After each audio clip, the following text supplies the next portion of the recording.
Hello everyone, this is Bob and Threadbare, and welcome back to Threadbare Reviews. Today's request comes from Gelly Elfson, who asked for Berserk again because they wanted me to at least finish off the Golden Age arc. And as a matter of fact, I did, because that arc ends within volumes 11 through 15. Once again, there's no point in discussing the authors, so let's get straight into it. The review. While the Band of the Hawk has successfully rescued Griffith and escaped the castle, they aren't out of the woods yet. They still need to escape the country, and the King of Midland has set the Band of the Black Dogs to track them down. The Black Dogs are led by a former criminal named Wild, and under his leadership, the Black Dogs have become the worst marauders in Midland. The Hawks are able to thin the dogs' numbers with traps and ambushes, but Wild himself is unstoppable. And when Guts fights him to a standstill, he transforms into a monster just like Nosferatu Zod. Even so, Guts is able to defeat Wild. However, Wild recovers a few hours later, but then Zod shows back up and kills Wild for threatening to kill Griffith. Meanwhile, Griffith's situation is pretty bad. The year of torture has left his arms and legs permanently weakened, and his tongue was cut out so he can't even speak. He also notices that Casca and Guts have become close, and while Casca is still willing to spend her life at Griffith's side, she is now motivated by pity instead of worship. So he tries to get away and then tries to kill himself, but when he can't even do that, his Crimson Behelit appears, soaks in his blood, and begins the eclipse. The eclipse sends Griffith and the surviving members of the Band of the Hawk into a pocket dimension, where he is greeted by lesser demons called apostles, and the greater demons known as the God Hand. The latter group proclaims that Griffith is the fifth and final member of the God Hand, and that he was destined to summon the eclipse and to sacrifice the Band of the Hawk to gain his new power.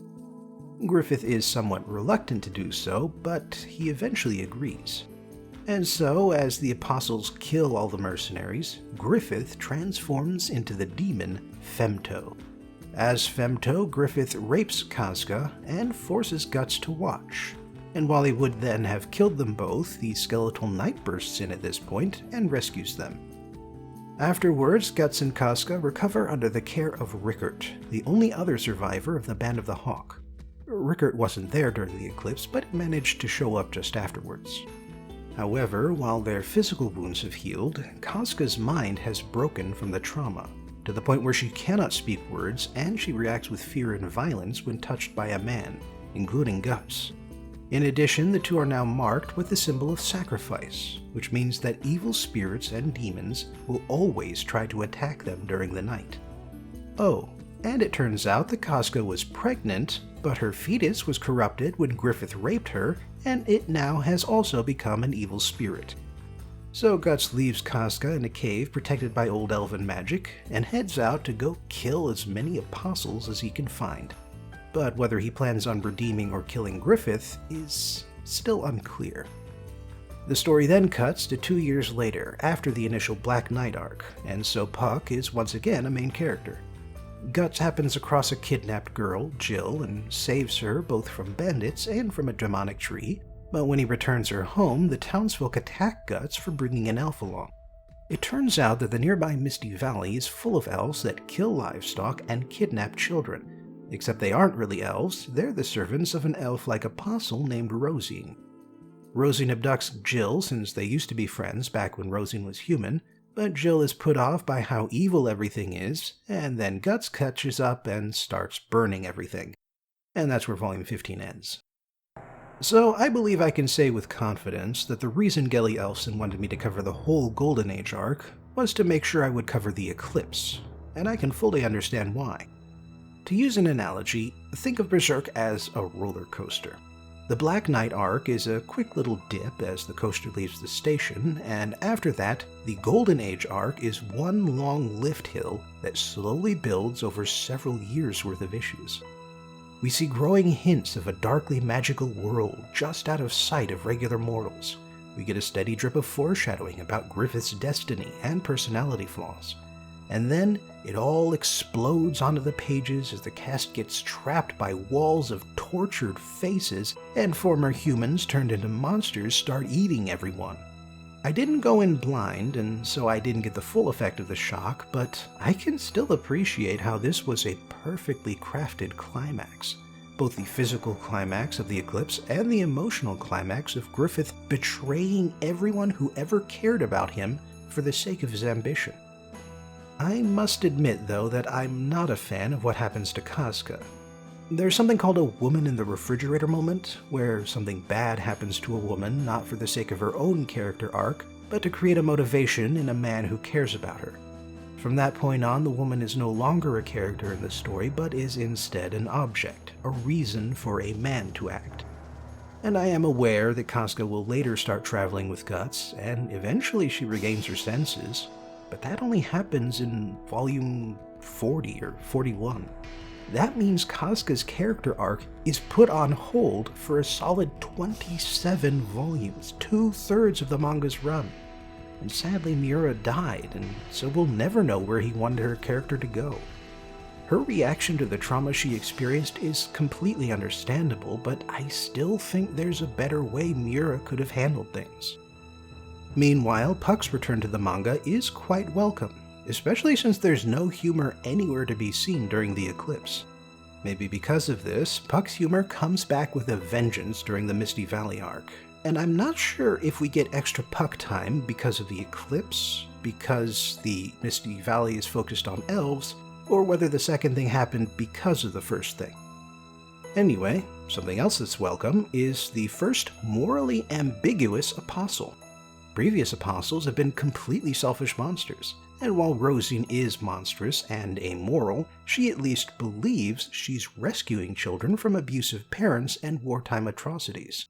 It shows that even people who have given up on humanity can still have compassionate motivations. And that bit of insight leads us to our next segment. The analysis. The Eclipse Arc, including both the Rising action and the denouement, is all about loss, sacrifice, and the purpose of living. Griffith at least believes that he has lost everything. His dream, his station, his charisma, and even the use of his body. He does still have people who care about him and who will care for him for as long as he needs them to, but that doesn't matter to him.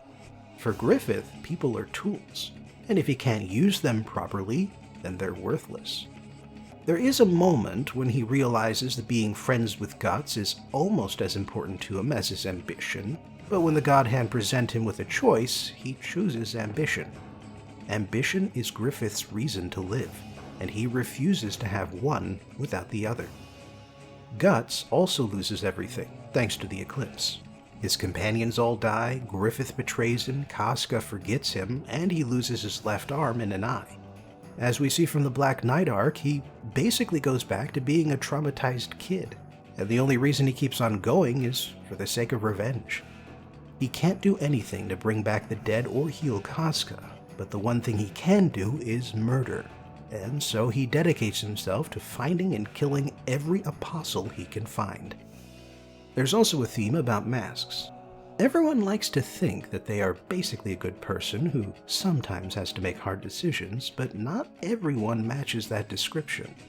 Griffith sure doesn't, and so the God Hand confront him with this fact by showing him the pile of corpses he's been building to reach his goal and telling him to now add the Band of the Hawk to that pile. When he does so, he transforms into Femto, a demon who cares nothing for the feelings of others except to spit on them. But the God Hand also point out that this was always going to be his decision, that he received the Crimson Behelit as a child because he always had the qualities of a demon. So Griffith becoming Femto was not a human putting on a demon mask, but a demon taking off his human mask. A third major theme of the eclipse is predestination. The God Hand knew that the eclipse was always going to happen at this time and at this place, and that Griffith was always going to condemn his friends. However, they didn't know that Guts and Casca were going to escape. They don't think it matters that they escaped, but the skeletal knight who rescued them thinks it does. Because while their escape was not foretold, it may very well have been predestined, just as much as Griffith's ascension. If everything is predestined, then that naturally includes both good things and bad things. And while a given prophecy may focus on one or the other, there's a good chance that prophecy is not the complete picture. Thus, the point of this theme is that, while things may look like they will inevitably get worse, the future can always surprise you. Thanks for joining me again for today's Threadbare review, and I hope I'll see you next time. Until then, please remember to like, share, and subscribe, and if you have a little extra money to spare, you can support me on Patreon. Link in the description.